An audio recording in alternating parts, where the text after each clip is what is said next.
Down in Manchester, in conversing with people, a couple of people have come across and talked about science, that they're people of science.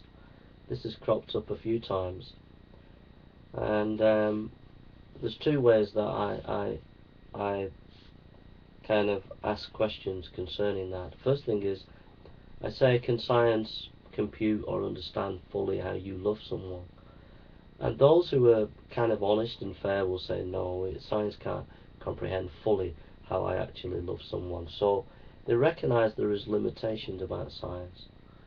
The other thing that I like to say is that Christianity, even though science can't fully understand some things, um, we the science has done great things. It's done amazing things, but Christianity is never anti-science nor anti-intellectual. Look at all the great development of science was done by many believers such as Galileo, Copernicus, etc., Faraday, Newton, etc. So Christianity is never anti-science, and it's never anti-intellectual, because the Christian faith is rooted in history. It's rooted in Christ, and we can look at him historically and study him historically and come to some objective conclusions from studying history. So that's how I tackle generally the issue of science. But then I ask them concerning logic. What do they think logic is?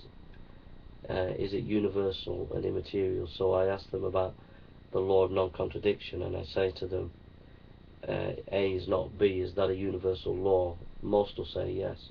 If they say no, then I'll just point out to them there's no point in having a debate, because if we can change logic, then we can just change this conversation and no one can know whether they're right or wrong.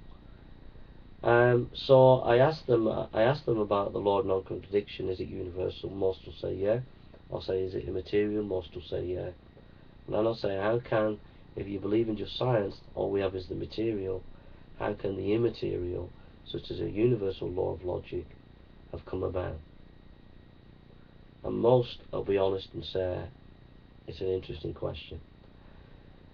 So that's how I deal with people who are into science and think that science trumps religion. I just get them to think on wider and broader parameters. So I hope that's a blessing. Thank you for listening, and take care.